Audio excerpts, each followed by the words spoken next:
This movie has become the most influential film in history, keeping scientists around the world up at night. The theoretical assumptions presented in the film were all validated in reality, making it seem less like a science fiction narrative and more like a documentary about the real world. Without further ado, let's delve into this sci-fi masterpiece. In 1928, archaeologists unearthed a metal disc buried deep beneath the Giza Plateau. What was peculiar about this find was that the material of the disc had never been seen on Earth before. Research indicated that the disc had been buried long before the dawn of humanity. Weathered by the elements over millennia, the runes on the disc were corroded and indecipherable. To unlock its secrets, the disc was classified as top secret by the government. However, despite nearly a century of research, the meaning behind the disc's inscriptions remained a mystery. That changed the day Jack was approached by the scientists. With a keen interest in ancient civilizations, Jack was astounded the moment he laid eyes on the disc. With just one glance, Jack identified numerous translation errors. After his corrections, it was revealed that the disc was named Stargate. Soon after, Jack made another astonishing discovery. The runes on the disc closely resembled known constellations. Eager to share his findings, Jack rushed to inform the military, proposing a hypothesis that if the 7 runes on the disc were translated into coordinates corresponding to their respective constellations, it could potentially allow transportation to the disc's indicated location. The audience, including high-ranking officials, was stunned by this revelation.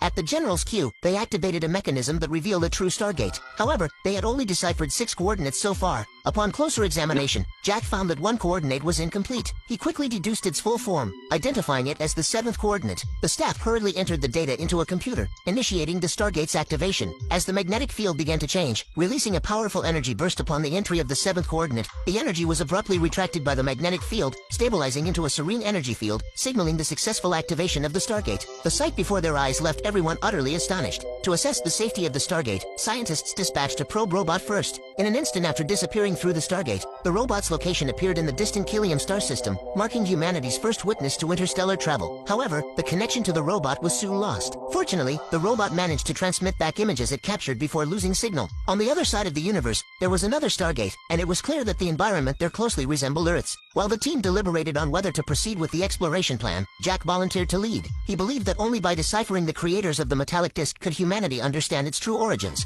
After preparations, Jack and a small team stepped through the Stargate. The moment they touched the energy field, Jack's body was dispersed into quantum particles. When they awoke, they found themselves in a dimly lit space, stepping out to discover a pyramid. This discovery piqued Jack's curiosity even further, especially since pyramids also exist on Earth, suggesting a possible connection between the two civilizations. Perhaps there were other connections to be found here. So, Jack began searching the area while the team leader reminded him they only had an hour before they needed to return. Soon after, Jack discovered a mysterious creature in the desert that closely resembled Earth's cattle, complete with harnesses, indicating it was domesticated. While Jack was feeding the alien cow some chocolate, it suddenly went berserk. The rope got tangled around Jack, dragging him across the desert. His teammates, hindered by the sandy terrain, were unable to keep up and had to give up the chase. After a while, Jack was awakened by the cow's moist tongue licking him. Shortly after, his companions caught up to him, but when they looked up, they were utterly astounded by what they saw.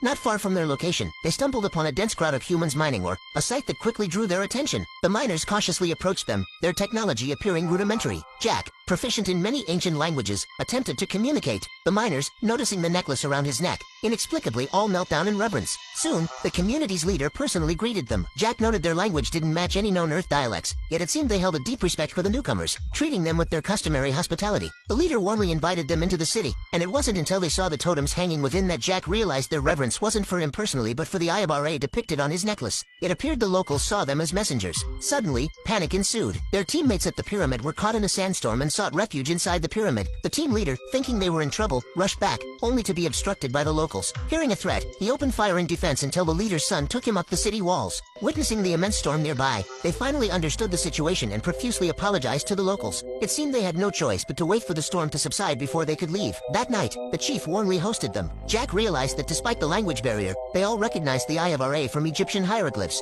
He attempted to communicate using hieroglyphs, but the chief immediately erased them upon seeing this, revealing that writing was forbidden here. The chief then took Jack to a private room and arranged for someone to wash him. A young woman entered, a gesture that Jack, being a man of integrity, found embarrassing, and he quickly sent her away. Surprisingly, the chief was waiting outside, and thinking Jack was displeased, everyone knelt to beg for forgiveness. To avoid further awkwardness, Jack brought the woman back inside. After some ineffective attempts at communication, Jack tried again to use hieroglyphs on the ground, explaining he came from the pyramid. The girl initially pretended not to see and dodged away, but as Jack was about to give up, she altered the hieroglyphs. It turned out she was also from Earth. Led by the girl, they ventured into a cave that contained records of everything related to the pyramids. Jack felt a chill run down his spine as he read the accounts. According to the legend, a traveler from a distant planet, fleeing a world on the brink of destruction, came to Earth in 800 BC in search of a way to extend his life. He encountered a primitive tribe and took away a curious boy. The traveler then inhabited the boy's body to prolong his own life and, seeking more bodies to possess, built pyramids on Earth. Through the Stargate, he transported more humans here, assigning them to mine a powerful energy-rich ore, the foundation of all his technology, ensuring his immortality. To prevent rebellion, he forbade the use of writing among the people here, as there had been an uprising on Earth against him, which the humans won. This victory led to the traveler's defeat and the burial of the metallic disc to prevent further use of the Stargate. Jack finally uncovered the truth. Meanwhile, their spacecraft slowly landed on the pyramid, with the team inside unsure of their next steps. Before they could communicate their discoveries, they were ambushed by a group of mysterious individuals with canine heads and taken captive. The next morning, rushing back, the sight that greeted them instantly signaled something was amiss. Stealthily entering the pyramid, they inferred from the spent casings on the ground that their teammates had been killed. It wasn't long before they, too, were attacked by the canine-headed beings, who possessed devastatingly powerful weapons. The team leader, in a desperate move, led Jack to the vicinity of the disc, intending to destroy it. However, they discovered that the explosives were missing. Just then, the ceiling overhead slowly opened, and a beam of light descended, revealing a canine-headed figure. With no other options available, the two reluctantly surrendered. Soon they were taken inside the pyramid. Before them stood a mysterious figure wearing a pharaoh mask. He was the legendary space traveler, surrounded by humans he had captured, even the dog-headed ones. The traveler interrogated the captain about why they had blown up the Stargate. In response, the captain seized the opportunity, knocking down one of the guards and snatching their weapon, swiftly dispatching another guard. Jack stepped in to shield the captain from a blow. But soon, the captain too was subdued, and they were thrown into a water dungeon. Later, the traveler dispatched fighter jets to punish the slaves who had helped Jack before. On the other side, Jack was resurrected by the traveler using technology. Unhappy with humans reopening the Stargate, the traveler planned to teleport the bomb back to Earth, adding an asteroid inside it, which could obliterate the planet. To assert his unchallengeable authority, he gathered everyone the next day, intending to publicly execute the captain and the others who came through the gate, handing a gun to Jack, ordering him to do it himself. At that moment, a boy below signaled Jack with the reflection of a lighter, indicating they were armed and ready to revolt. Jack immediately caught on and launched an attack behind him, causing chaos on the scene. In the confusion, the others rescued Jack and the captain. Enraged by the failure, the traveler took it out on one of his subordinates. To overthrow the traveler's rule, they infiltrated the mining team and killed the traveler's guards, proving to everyone that the so-called god was non-existent and that the traveler had been exploiting them. Subsequently, they pretended to transport the mined rocks back to the pyramid, launching an attack when the guards were distracted.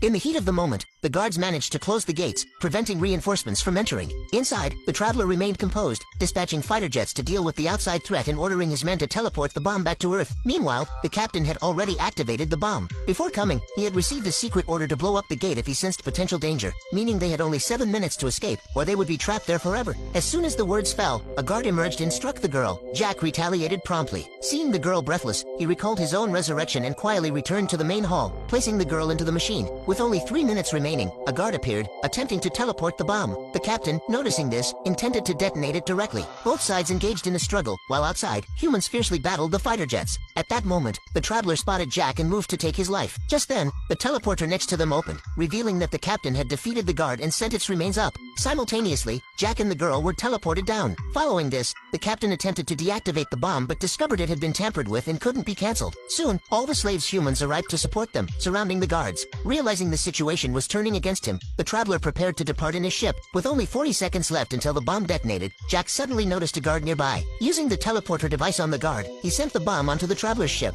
With a deafening explosion, the traveler's long life came to an end. Jack successfully liberated the humans on the planet, and he had already fallen in love with the girl. Ultimately, he bid farewell to the captain and chose to stay behind alone.